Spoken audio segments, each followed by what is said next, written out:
গোপন সূত্রে খবর পেয়ে লাউদোয়া থানার পুলিশ গ্রেপ্তার করল এক মোটর বাইক চোরকে।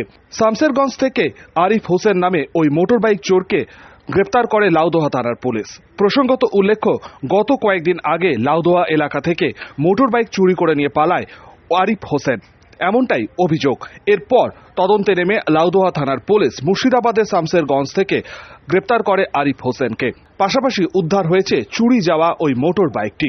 অভিযুক্তকে লাউদোয়া থানার পুলিশ দুর্গাপুর মহকুমা আদালতে পেশ করে। এই মোটর বাইক চুরি কাণ্ডে আরও কে বা কারা যুক্ত রয়েছে আরিফ হোসেনকে নিজেদের হেফাজতে নিয়ে তা জানার চেষ্টা চালাচ্ছে লাউদোয়া থানার পুলিশ। আমার বাড়ি থেকে কে নিয়ে গিয়েছিল? আমার ভাই নিয়ে চলে গেছে বাড়ি, ও রবিউল ইসলাম। এখন আমি বাড়ি যাবো, বাড়ি যাবে? মুর্শিদাবাদ ডাইরেক্ট। প্রলয় ব্যানার্জি, 99 নিউজ বাংলা, লাউদোহা।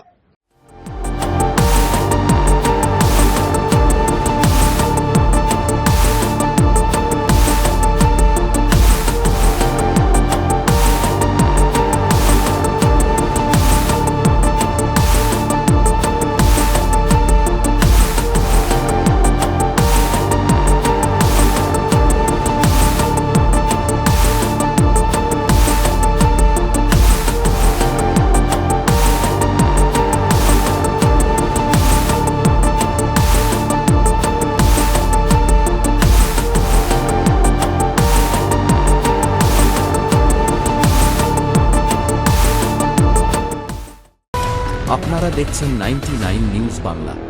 বদলাবো আমরা।